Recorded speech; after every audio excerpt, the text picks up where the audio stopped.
Yeah, Hare Krishna devotees, please accept my humble obeisances. All goes Sri Rupa. Yeah, Vidya Mataji, when are you ready? You can start with the prayers, Mataji. Hare Krishna Prabhu, please accept my humble obeisances, all glories to Srila Prabhupada and Guru Maharaj. Om Namo Bhagavati Vasudevaya. Om Namo Bhagavati Vasudevaya. Om Namo Bhagavati Vasudevaya. Narayanam Namaskrityam Naram Chaiva Narottamam Devim Saraswatim Vyasam Tata Jaya Muriraye Nasta Prayeshu Pareshu Nityam Bhagavati Sevaya Bhagavati Uttamasloke Bhakti Bhavati Naisteke. Today we are reading from Canto 10, Chapter 38, Akrura's Arrival in Vrindavan, Text 1 through 21. Text 1. Sukadev Goswami said, after passing the night in the city of Mathura, the high-minded Akrura mounted his chariot and set off for the cowherd village of Nanda Maharaj. Text 2. As he traveled on the road, the great soul Akrura felt tremendous devotion for the lotus-eyed personality of Godhead, and thus he began to consider as follows. Text 3. Sri Akrura's thought. What pious deeds have I done? What severe austerities undergone? What worship performed on charity given so that today I will see Lord Keshava? Text 4. Since I am a materialistic person, absorbed simply in sense gratification, I think it is as difficult for me to have gotten this opportunity to see Lord Uttamasloka as it would be for one born a Sudra to be followed, to, to be allowed to recite the Vedic mantras. Text 5. But enough of such thoughts. After all, even a fallen soul like me can have the chance to behold the infallible Supreme Lord. For one of the conditioned souls being swept along in the river of time may sometimes reach the shore. Text 6. Today all my sinful reactions have been eradicated and my birth has become worthwhile, since I will offer my obeisances to the Supreme Lord's lotus feet, which mystic yogis meditate upon. Text 7. Indeed, today King Kansa has shown me extreme mercy by sending me to see the lotus feet of Lord Hari, who has now appeared in this world. Simply by the effulgence of his toenails, many souls in the past have transcended the insurmountable darkness of material existence and achieved liberation. Text 8. Those lotus feet are worshipped by Brahma, Shiva, and all the other demigods, by the goddess of fortune, and also by the great sages and Vaishnavas. Upon those lotus feet, the Lord walks about the forest while herding the cows with his companions, and those feet are smeared with the kumkuma from the gopi's breast. Text 9. Surely I shall see the face of Lord Mukunda, since the deer are now walking past me on my right. That face, framed by his curly hair, is beautified by his attractive cheeks and nose, his smiling glances, and his reddish lotus eyes. Text 10. I am going to see the Supreme Lord Vishnu, the reservoir of all beauty, who by his own sweet will has now assumed a human-like form to relieve the earth of her burden. Thus, there is no denying that my eyes will achieve the perfection of their existence. Text 11. He is the witness of material cause and effect, yet he is always free from false identification with them. By his internal potency, he dispels the darkness of separation and confusion. The individual souls in this world who are manifested here, when he glances upon his material creative energy, indirectly perceive him in the activities of their life airs, senses, and intelligence. Text 12. All sins are destroyed and all good fortune is created by the Supreme Lord's qualities, activities, and appearances. And words that describe these three things animate, beautify, and purify the world. On the other hand, words bereft of his glories are like the decorations on a corpse. Text 13. That same Supreme Lord has descended into the dynasty of the Sattvatas to delight the exalted demigods, who maintain the principles of religion he has created. Residing in Vrindavan, he spreads his fame, which the demigods glorify in song and which brings auspiciousness to all. Text 14. Today I shall certainly see him, the goal and spiritual master of the great souls. Seeing him brings jubilation to all who have eyes, and for he is the true beauty of the universe. Indeed, his personal form is a shelter desired by the goddess of fortune. Now all the dawns of my life have become auspicious. Text 15. Then I will at once alight from my chariot and bow down to the lotus feet of Krishna and Balarama, the supreme personalities of Godhead. Theirs are the same feet that great mystic yogis striving for self-realization bear within their minds. I will also offer my obeisances to the Lord's cowherd boyfriends and to all the other residents of Vrindavan. Text 16. And when I have fallen at his feet, the Almighty Lord will place his lotus hand upon my head. For those who seek shelter in him, because they are greatly disturbed by the powerful serpent of time, that hand removes all fear. Text 17. By offering charity to that lotus hand, Purandara and Bali earned the status of Indra, king of heaven, and during the pleasure pastimes of the Rasa dance, when the Lord wiped away the gopis' perspiration and removed their fatigue, the touch of their faces made that hand as fragrant as a sweet flower. Text 18. The infallible Lord will not consider me an enemy, even though Kansa has sent me here as his messenger. After all, the omniscient Lord is the actual knower of the field of the material body, and with his perfect vision he witnesses, both externally and internally, all the endeavors of the conditioned soul's heart. Text 19. Thus he will cast his smiling, affectionate glance upon me as I remain fixed with joined palms, fallen in obeisances at his feet. Then all my contamination will at once be dispelled, and I will give up all doubts and feel the most intense bliss. Text 20. Recognizing me as an intimate friend and relative, Krishna will embrace me with his mighty arms, instantly sanctifying my body and diminishing to nil all my material bondage, which is due to fruitive activities. Text 21.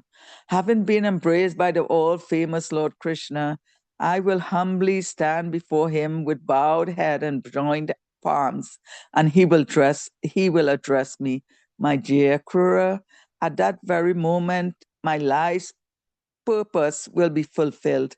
Indeed, the life of anyone whom the Supreme Personality fails to recognize is simply pitiable. Hare Krishna.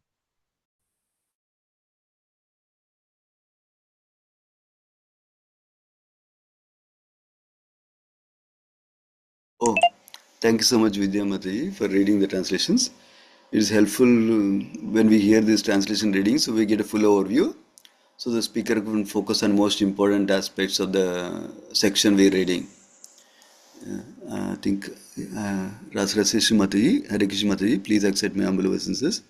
All glories to Sri Prabhupada. Whenever you're ready, you can start, Mataji. Hare Krishna, dear devotees. Please accept my humble obeisances. All glories to Srila Prabhupada and Guru Maharaj. Thank you, Vidya Mataji, for reading the verses. So thank you, Sundarana Prabhuji, for giving me an opportunity to speak on the most beautiful topic of Srimad Bhagavatam, a cruise arrival in Vrindavan. Let us begin with the prayers. Namo Vishnu Padaya Krishna Pristhaya Bhutale Srimate Bhaktivedanta Swamin Iti Namine Namaste Saraswati Devi Gauravani Pracharine Nirvishesha Shunyavadi Pashyat Deshtarne Jai Shri Krishna Chaitanya Prabhu Nityananda Shri Advaita Gadadara Shirvasadi Gaur Bhaktivinoda Hare Krishna Krishna Krishna Hare Hare Hare Ram Ram Hare Hare. So Akrur's arrival in Vrindavan is one of the most important chapter in Srimad Bhagavatam because it marks the transition of Krishna to end his Vrindavan Leela and enter into the Mathura Leela. And Akrura becomes the instrument in transitioning Krishna from Vrindavan Leela to Mathura Leela. Till now, Krishna in Vrindavan is in Madhurya, Vatsali, and Sakya Bhav. Now he's entering into administration, politics, and the war. And this chapter also teaches us that what should be our mood to enter in Vrindavan. So before we deep dive to our verses, a little background that how Akrura became the instrument in transitioning Krishna from Vrindavan Leela to Mathura Leela. So Kamsa always had a doubt that Krishna is the eighth son of Devki and Vasudev. And to confirm this, Narad Muni said, yes, Krishna is not the son of Devki and Vasudev. He is the son of, he's the son of Yashoda Maiya and Nand Maharaj. Please forgive me, I'm just fumbling. Let me say it again. So Narad Muni confirmed that Krishna is the eighth son of Devki and Vasudev. He is not actually the son of Yashoda Maiya and Nand Maharaj. Now you must be thinking that why Narad Muni is creating a trouble. Everyone is so happy in Vrindavan. Krishna is happy in his in Leelas and Gopas, Gopis, Yashoda, Maiya, and Maharaj. All are happy in Vrindavan. Why he is doing that?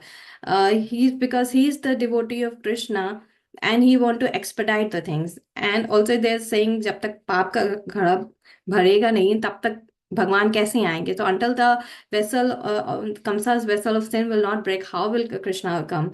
So he's just expediting things. So when Kamsa heard that Krishna is the eighth son of Devki Maiya and Vasudev, he became furious and immediately took out his sword and wanted to go and kill them. But Narad Muni stopped him and saying that your real enemy is sitting in Vrindavan, just go and kill him there.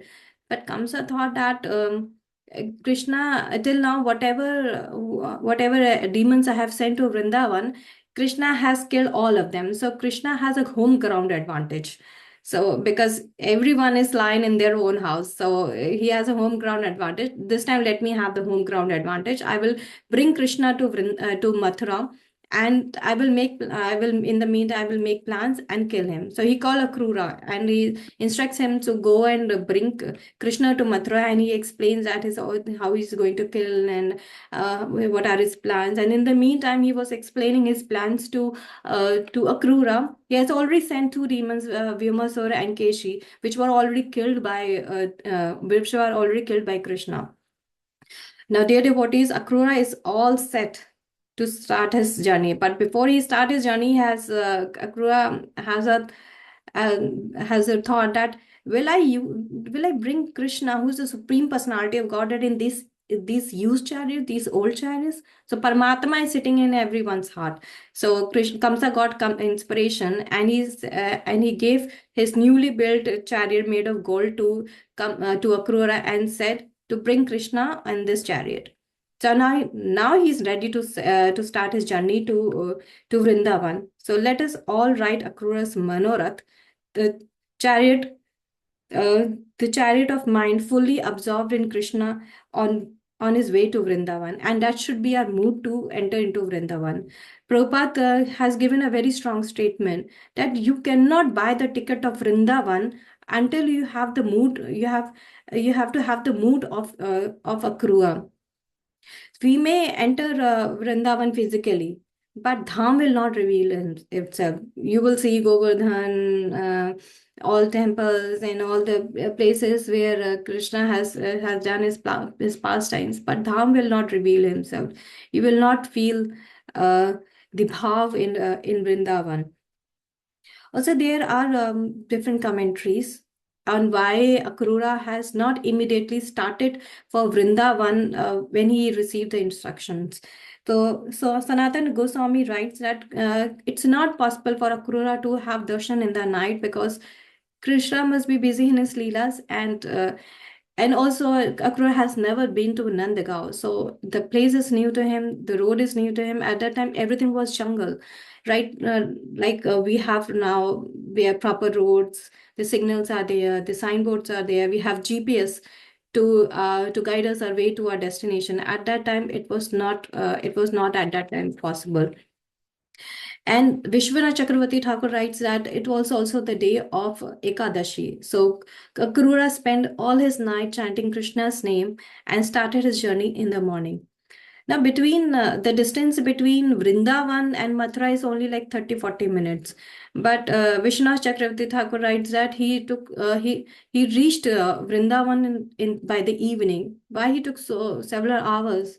Vishwanath Chakravarti Thakur writes that he was so absorbed in Krishna's thought that he didn't realize that he is taking the wrong turns on the way to Vrindavan. So it took him several hours to reach to Vrindavan.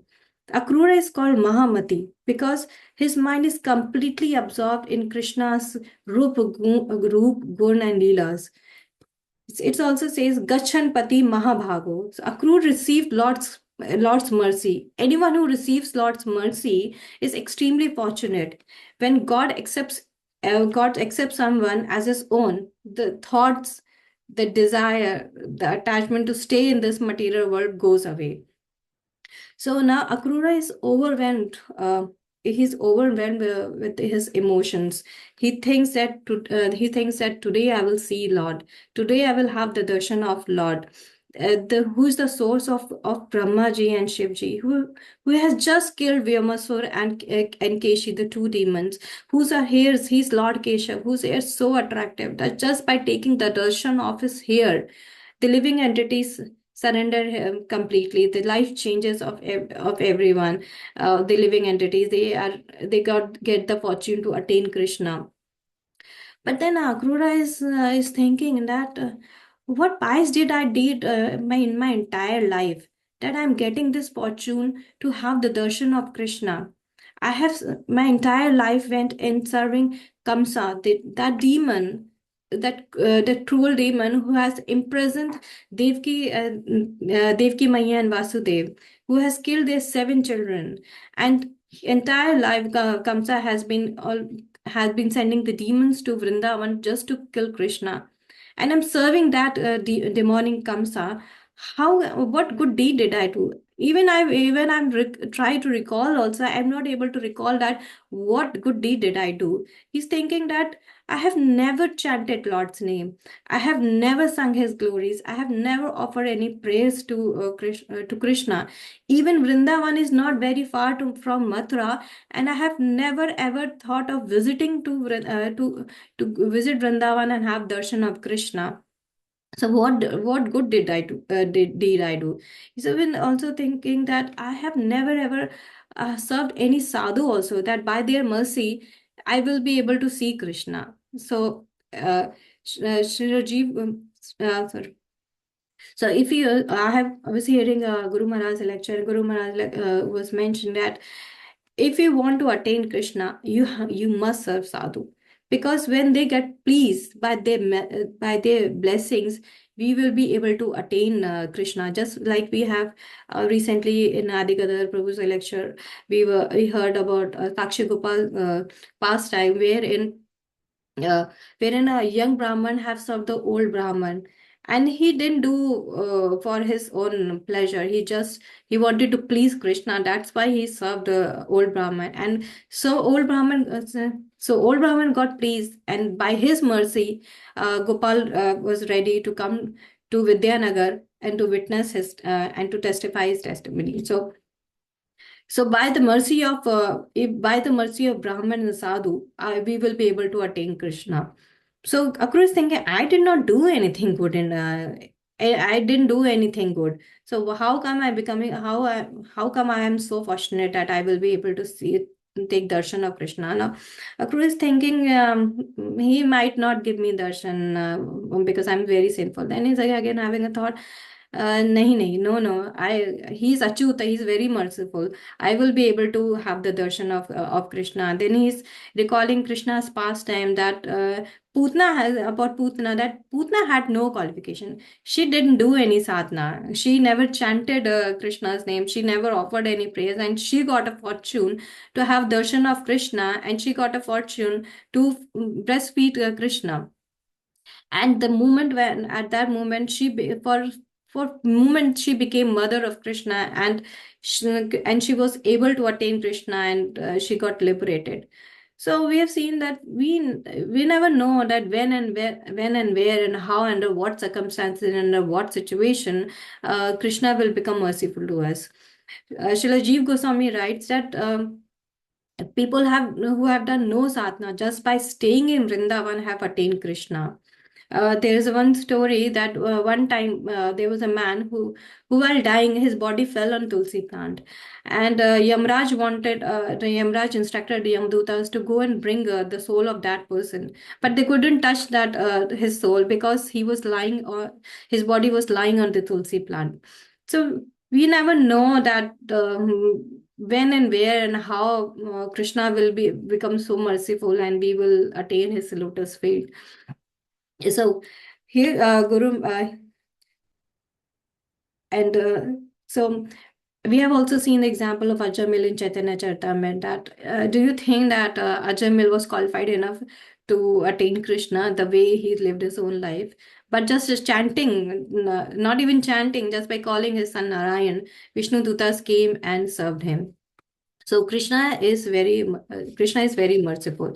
Now he's desiring, Akrura is desiring that when I'll go to Vrindavan, I will pay obeisance to Krishna, and I will be able to have darshan of his lotus feet. His toenails are like the pearls, are as beautiful as pearl, and they are so beautiful, they are so effulgent, so fragrant. I'm going to have a darshan of those lotus feet which are worshipped even by Brahma and Shivji, and Shriji, who he is Lakshmi ji in Vaikunt, is always sitting at the lotus feet of Narayan, and massaging his feet with the fragrant oils and the chandan, and those lotus feet which goes for cow herding in Vrindavan, those lotus feet which gopis keep on her chest and decorated with kumkum, because Vrindavan roads are so hard that, and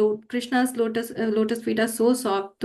So gopis feel the pain that Krishna feet feel tired and painful. So they keep his lotus feet on their chest, and then they say that we are, and then he's desiring that I will have darshan of his lotus feet, his Mukunda. By seeing his beautiful face, my all pain will go away.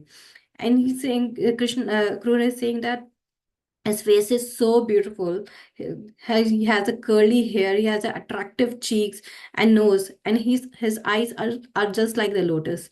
Now we have seen that every time Krishna's body parts are always compared to lotus, because lotus is not from this material world. It is it does not it is not counted under 8.4 million species. So we have seen that lotus is always found in kichad, in mud. So we are just like a mud, and Krishna is just like is lotus. So that's why he's always, and in this material world there is nothing, no pure, nothing higher than the lotus feet. That's why his body parts are always compared to the lotus feet. Now, while Krura is on the way to Vrindavan, he's seeing all the auspicious signs that the deers are walking on the right side of his chariot. He's saying, by seeing all these auspicious signs, that he's having a belief that today I will be able to see, today I will definitely get darshan of Lord. So we have seen that whenever we start for any journey or yatra, we get some auspicious signs that our journey will be successful, our yatra will be successful. So that's how Akrura is also having a belief that by seeing all these auspicious signs, today I will be able to have the darshan of Lord Krishna. Now we are Now we are entering into most beautiful section of Akrura's journey to Vrindavan. Now, till now, he has a desire that he want to have the darshan of Krishna. He want to have darshan of his lotus feet. He wanted to have a darshan of his face, Mukunda. Now he's desiring that when, as soon as I enter to Vrindavan and I will have darshan of, and I'll see, as soon as I see Krishna and Balaram, I will immediately come down from my chariot and pay obeisance to them, to Krishna and Balaram. I will pay obeisance to all the Vrajvasis, gopis, cowherd boys, cows, animals, trees, Yashoda Maiya, Nand Maharaj, because and then he's thinking that Krishna might not place his hand on my head, but even if any of the Vrijavasi, anyone will place on their hand on my head, my life will become, I will become very fortunate. See, he's now, he's remembering that how that those lotus hands which are enduring the Ras Leela, they are used to wipe the sweat of the gopis when they become tired and they start to faint. Those hands are used to remove the fatigue of gopis during the Ras Leela. Those hand, he's desiring that if those hand will be placed on my head, my life will become fortunate. So now now he's thinking that he might not place his hand because I'm very sinful. What if Achyuta considers me as his enemy, because I have been serving Kamsa, who is very demonic. And today also I'm taking his message to Krishna that Kamsa is calling him to Mathura. Externally, we may see that that Akrura is Kamsa Das, but eternally he is Akrura Das. Sorry, please forgive me. Eternally he is Krishna Das. Uh, so he's then thinking, no, Achyuta, he's very merciful. He will definitely accept me. Saying that even when he will look at me with smile and affection, then my all contamination will go away. Then Akrura is thinking, no, he will recognize me as one of his friend and relative, and he will definitely, now he's talking about embrace. He's definitely embrace me with his arms, and then my body will be purified, and I will be free from this material bondage. So, and then now he's designed, when he is going to embrace me, I will stand with folded hands and bow down my head. And then when he'll embrace me, and then he say, "My dear Akrura," at that moment my life's purpose will be fulfilled. So we have seen that people wearing t-shirt says, "I lost my heart in Vrindavan," but it is actually Akrura who has lost his heart in Vrindavan. This is the mood we should not only have on the when we have a desire to go to Vrindavan. Uh, Guru Maharaj says that if we have a desire, if we have a sankalp, when we have a sankalp or desire to go to Vrindavan, okay, I'm going to go to Vrindavan in Kartik Mass. That is Radha Rani's mercy. Until we have Radha Rani's mercy, we cannot have a desire to go to Vrindavan. And what to talk when we are in Vrindavan, our all sins will get eradicated. So we should practice this mood, even not only when we are planning to go to Vrindavan. Every week when we come to have a darshan of Radha Madhav in the temple, it should not. I'm talking about myself, having only the having a darshan only physically, not carrying the mood because busy with lot of things. Okay, reaching a temple and just paying obeisance and taking darshan, but we should have that mood. My house is like 30 minutes from Radha Madhav temple, and we should always and I'm not engrossed, and I'm not in the thoughts of in manorath, like Akrur is in his manorath, that how Radha Madhav will look like, what dress he will be wearing today, what little decorations he will have is on his feet, on his cheeks, how his hair will be, how beautiful he will look today. So we should practice that mood, practice that mood until we also attain the mood like Akrura is having. And one day when Radha Mother will say, my dear. So please forgive me if I have said something wrong. Please forgive me for my any mistake. I try to justify the mood of Akrura. वंशकल्पतरुभ्यः कृपा सिन्धुएव च पतितानां पावनेभ्यो वैष्णवेभ्यो नमो नमः। श्रीमद् ग्रंथराज भागवतम की जय। गौर भक्त वृंद की जय। हरे Krishna. Thank you very much, Mataji. Hare Krishna. Hare Thank you very Krishna. much, Mataji. Hare Krishna. Hare Krishna Mataji, thank you. Thank you, Mataji. Hare Krishna. Yeah, thank you so much, Raseshwari Mataji. Hare Krishna. Hare Krishna. Thank you, devotees. Hare Krishna. Thank you.